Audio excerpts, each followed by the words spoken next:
Hola a todas y a todos. Les doy nuevamente la bienvenida a un video de resolución de ejercicios de contrastación de introducción al pensamiento científico. Mi nombre es María Virginia Ketzelman y lo que quería hacer hoy es hacer algún repaso de algunos de los ejercicios. Seleccioné solo algunos de los ejercicios que tienen en la guía para resolver.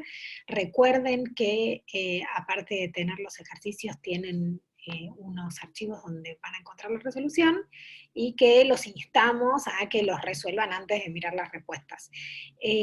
Pero claramente si cuando los empiezan a ver tienen alguna dificultad, este video tiene como objetivo tratar de orientarlos un poco en la resolución. Por otro lado, les quería contar que la guía, la otra ejercitación que tenemos para estas 2 semanas que nos tomamos para ver esta unidad, la guía sobre el cuestionario, sobre el capítulo de la filosofía de la ciencia natural de Hempel, que les dejamos, es una guía de lectura, que tal como indica al inicio, es una guía para que ustedes puedan organizar un poco la lectura del texto, pero al mismo tiempo, la semana que viene, una vez que haya pasado un tiempo y que ustedes hayan podido leer y tratar de resolver esas preguntas, voy a hacer un video para ver dudas o para resolver alguna de las preguntas que me parezcan más importantes. Muchas de ellas van a encontrar la resolución no solo obviamente en los textos, sino en los videos de los compañeros. Tienen 2 videos muy extensos, porque pensamos que era un poco más difícil este tema, que la complejidad de los textos era un poco mayor que lo que veníamos viendo, y nos pareció que era óptimo acompañarlos, digamos, con 2 videos en donde se contara y se explicara ese texto de Hempel. Recuerden también que el texto de Lazo es un texto, digamos, ustedes están leyendo lo que nosotros llamamos un texto fuente o bibliografía primaria, que es leer al autor, y en este caso es Hempel, y Lazo es una bibliografía secundaria en el sentido de que no es la fuente primaria, sino que es un texto que los ayuda a ustedes a entender el texto de Hempel. Ambos son textos obligatorios de la materia. Bueno, entonces elegí un par de ejercicios.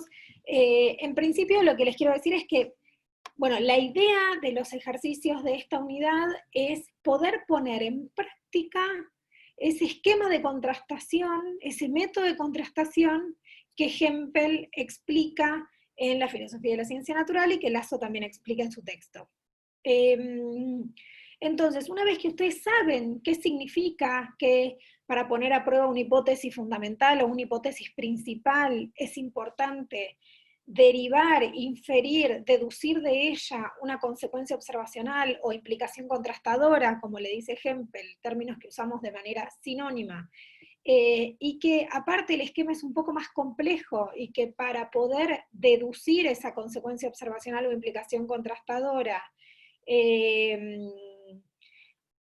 general se va a necesitar también una hipótesis auxiliar, y qué roles ocupan cada una de ellas. Esta idea de que la hipótesis fundamental es un enunciado general que intenta dar solución al problema, que la hipótesis auxiliar en general es un supuesto, también es una hipótesis que pudo haber sido una hipótesis fundamental en otro experimento, y que ya está aceptado, que es parte del corpus de los científicos, que viene de otro campo teórico probablemente. Piensen en, si ya leyeron bien el texto, en la hipótesis auxiliar de Semmelweis, que es que la cal clorurada destruye la materia infecciosa o la materia cadavérica. Es decir, eso era algo que estaba probado en otro lado, sino no es que lo primero que se te ocurre es lavarte las manos con cal clorurada en vez de con agua y jabón, ¿no? Que hubiera podido ser también una hipótesis auxiliar. El jabón destruye la materia infecciosa, pero no lo fue, porque efectivamente estaba probado que la cal clorurada tenía unos efectos que no tenía el agua y jabón. Entonces, una vez que nosotros sabemos todo esto, es, digamos, y teniendo en cuenta ese método hipotético de contrastar, lo que tenemos que hacer es tratar de encontrar entonces la hipótesis fundamental, la hipótesis auxiliar y la consecuencia observacional en el texto. Bueno, acá tenemos entonces un caso que dice que un equipo de estudio del Centro de Investigaciones del Hospital Deaconess en San Luis, Missouri, se propuso probar que el consumo de cafeína incrementa la capacidad para mantenerse despierto. Dice que a tal efecto se trabajó con 2 grupos de controladores aéreos que trabajaban en tareas nocturnas. A un grupo se le dio 3 tazas de café, mientras que al otro se le dio café descafeinado y agua. Y acá dice, asumiendo el supuesto de que los bostezos y cabeceos son señales de somnolencia, el estudio reveló que quienes habían consumido cafeína durante la noche bostezaron y cabecearon menos, manteniéndose despiertos y en alerta durante las horas críticas del adormecimiento, comparado con aquellos a los que se les dio café descafeinado, ¿no? Entonces, ¿cuál es la hipótesis fundamental? Es decir, ¿qué es lo que están queriendo probar? Bueno, lo primero que tenemos que saber es que una hipótesis es un enunciado general. Entonces, por ejemplo, cuando yo veo que dice algo así como los controladores aéreos que consuman 3 tazas de café mostrarán más señales de adormecimiento, bueno, esos controladores aéreos a los que se está refiriendo son a los de este experimento, ¿no? Porque no es que son todos, no se está refiriendo a todos los controladores aéreos que consuman 3 tazas de café, sino que a estos de este experimento, entonces, de este grupo. Entonces, eso es un enunciado empírico básico muestral, digamos, en todo caso. Igual es una predicción, ¿no? Porque tiene el verbo en futuro, ahora hago la distinción. Pero digo, tiene las características de un enunciado singular, ¿no? Que recuerden que los enunciados singulares podían ser los enunciados empíricos básicos cuando los mismos que eran singulares, pero que podían ser muestrales, en el sentido que podían hablar de una muestra pequeña. Entonces, esa no puede ser la hipótesis. Bueno, la hipótesis fundamental es que la cafeína ayuda a mantenerse despierto. ¿Cuál podría ser otra que podría haberme confundido, haber pensado, bueno, es esta, la cafeína potencia las habilidades motrices de los trabajadores nocturnos? En ningún lado dice eso en el texto. Es decir, eso cumple con el requisito de ser un enunciado general, pero no cumple con el requisito de ser la hipótesis que se está poniendo a prueba en este experimento. Entonces, esa es la hipótesis fundamental. Ahora, para poder armar el experimento y pensar qué es lo que los científicos creen que va a pasar de ser verdadera la hipótesis, ¿hay algún supuesto? Bueno, dado que acá nos piden en el ejercicio que se indique cuál es la hipótesis auxiliar, nosotros ya sabemos que hay un supuesto. En el texto dice, asumiendo el supuesto de que los bostezos y cabeceos son señales de somnolencia, el estudio reveló que no sé, bueno, acá lo que están diciendo es que van a aceptar el hecho, o van a aceptar la hipótesis de que bostezar y cabecear significa que tenemos sueños, que estamos cansados. Eso no se sigue directamente de la hipótesis fundamental. Eso es algo que estamos aceptando y que es un supuesto que puede parecer un supuesto bastante sencillo en esta ocasión, no tanto como el de la cal clorurada destruye materia infecciosa. Pero sin embargo, es un supuesto. En ese sentido, entonces, la hipótesis auxiliar es los bostezos y cabeceos son señales típicas de adormecimiento. Ahora, ¿qué de adormecimiento o somnolencia, ¿no? Son sinónimos, ahí no se confundan. Entonces, ¿qué se espera que pase? Si la cafeína ayuda a mantenerse despierto, hipótesis fundamental, y los bostezos y cabeceos son señales típicas de adormecimiento, entonces, ¿qué estoy esperando? Si yo lo que quiero probar es que la cafeína me mantiene despierto. Bueno, lo que quiero probar es que las personas que tomen café van a estar más despiertas. Ahora, ¿cómo sé que van a estar? ¿Cuál es el término empírico para decir están más despiertas? ¿Que le veo los ojos abiertos? No. Lo que me dice el experimento es que aquel efecto observable de estar, de mantenerse despierto es bostezar y cabecear. Y si efectivamente la cafeína ayuda a mantenerse despierto, y efectivamente bostezar y cabecear es señal típico de la somnolencia o el adormecimiento, entonces las personas que tomen café deberían bostezar y cabecear menos. Entonces, busco algún enunciado similar, y veo que dice los controladores aéreos que consuman 3 tazas de café bostezarán con menos frecuencia. Después tenía uno que decía mostrarán más señales de adormecimiento, es decir, bostezarán más, y eso no es lo que pasó. Y aparte, perdón, eso no es lo que se espera para probar la hipótesis. Eso no es lo que se espera para probar la hipótesis. Acá los remito nuevamente tanto al texto de Hempel, al cuestionario sobre Hempel, como al video de Hernán, a Corinti, el profesor a Corinti, donde él hace la distinción entre qué es una consecuencia observacional y qué es un enunciado empírico básico. Y también en el texto de Lazo está muy bien explicada esta distinción. Ambos son enunciados singulares o muestrales que contienen únicamente términos empíricos y ningún término teórico, pero la diferencia con la consecuencia observacional es que es lo que los investigadores y las investigadoras esperan que suceda de ser cierta la hipótesis. Por eso Hempel le dice implicación contrastadora, porque dice, está implicada en la hipótesis, es una implicación de la hipótesis en el sentido de que se deduce de la hipótesis, y al mismo tiempo porque Hempel propone algo que no se cumplió acá, pero que no está mal, pero Hempel propone que cada vez que enunciemos las consecuencias observacionales o implicaciones contrastadoras, las digamos como un condicional. Digamos, si los controladores aéreos consumen 3 tazas de café, entonces bostezarán con menos frecuencia. Después, Hempel pone esa restricción, uno lo puede decir, fíjense que dice algo muy similar, en vez de decir, si los controladores aéreos consumen 3 tazas de café, entonces ustedes harán con menos frecuencia, digo directamente, los controladores de café que consuman, los controladores aéreos que consuman 3 tazas de café, bostezarán con menos frecuencia. Creo que dije varias veces controladores de café en vez de controladores aéreos, todo el tiempo me refería a los controladores aéreos, mil disculpas. Bueno, en este sentido, entonces van a ver que hay una progresión de dificultad en los ejercicios, porque tienen varios ejercicios que son donde nosotros les damos opciones, y ustedes lo que tienen que pensar es, de esas opciones, distinguir cuál es cada una.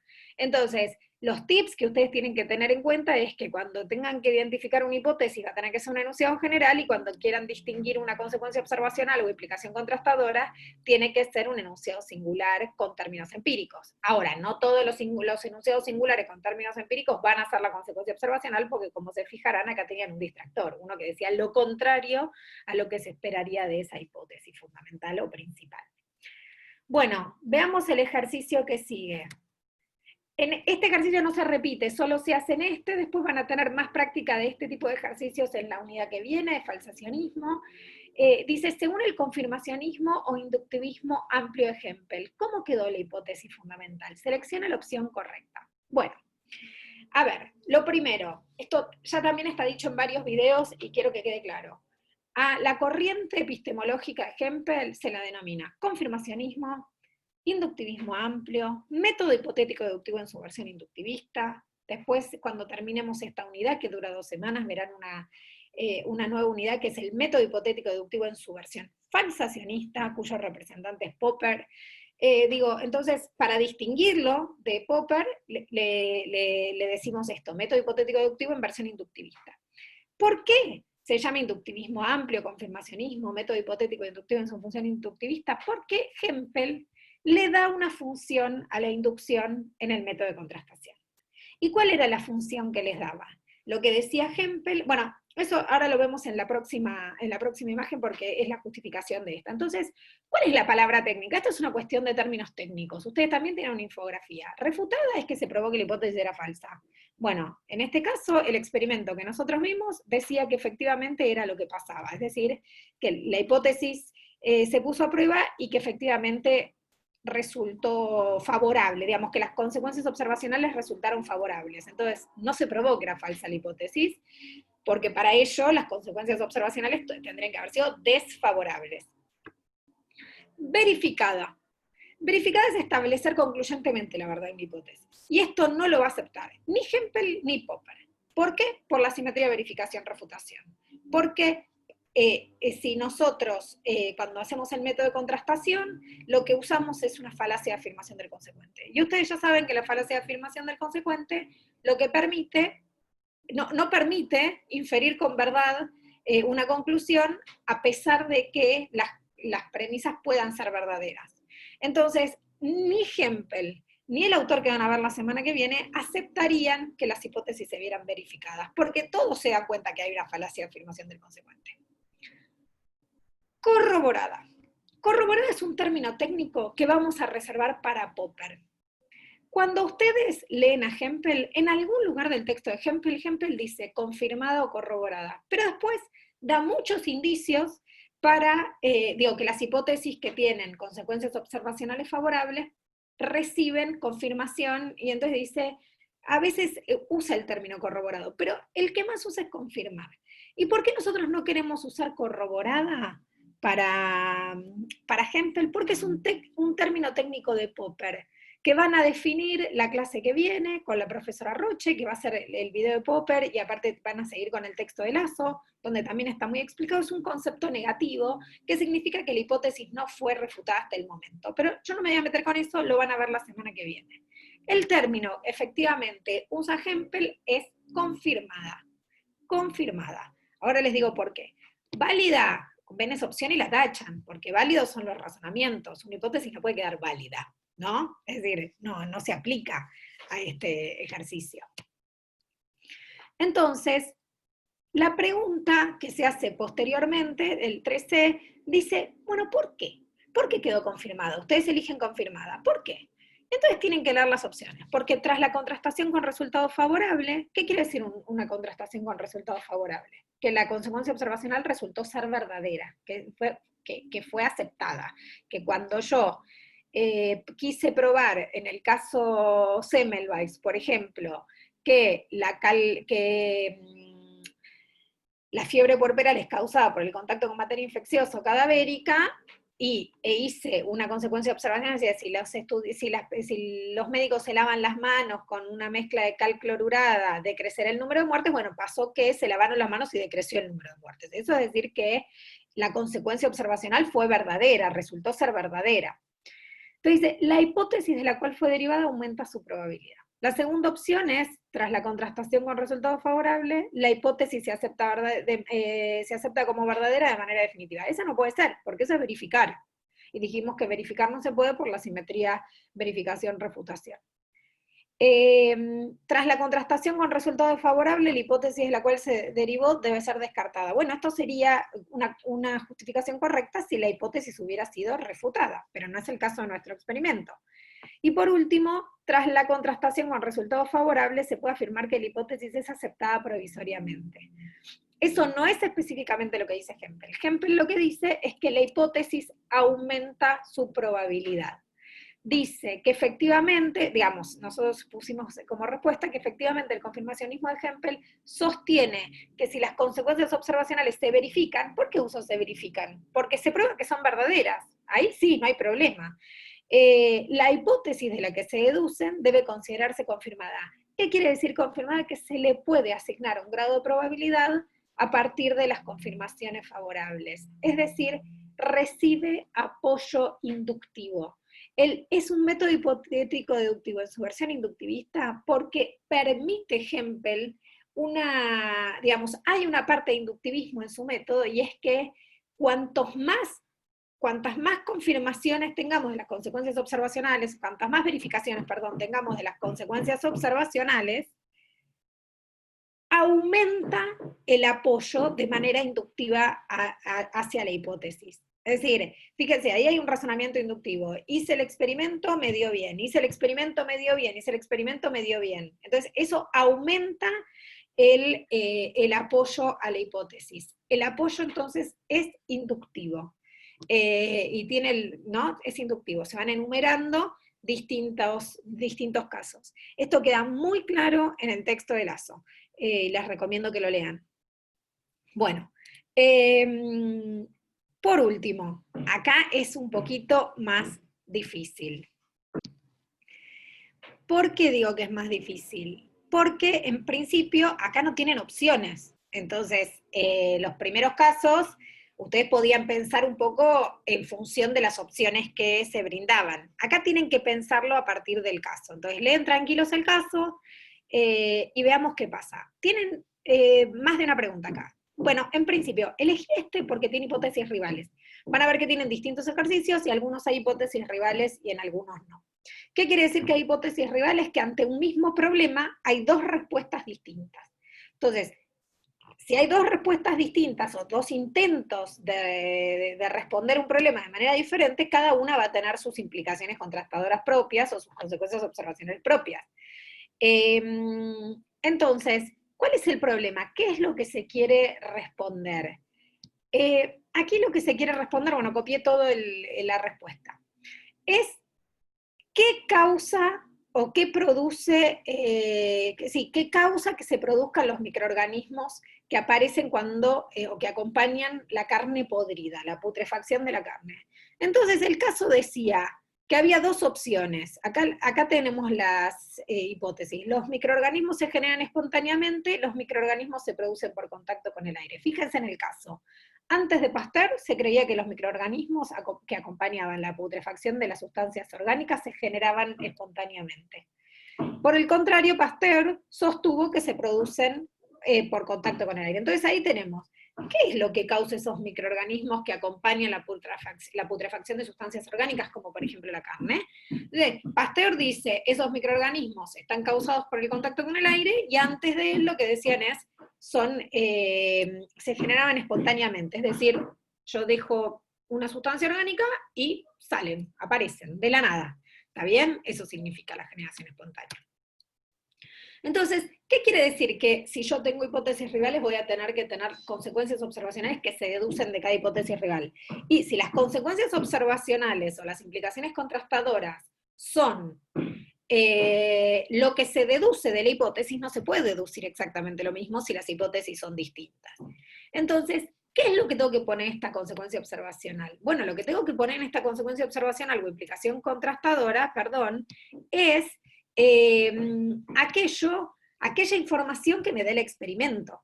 Porque nosotros sabemos que la implicación contrastadora lo que va a hacer es deducir de la hipótesis los efectos observables. Y en este caso tenemos un experimento en donde nosotros podemos observar determinadas cosas. Okay.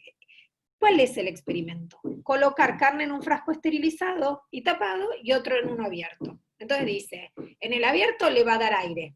¿Qué supone Pasteur? Que si le da aire, se va a descomponer más, van a aparecer los microorganismos. ¿Cuáles son los signos visibles de la aparición de los microorganismos? La putrefacción.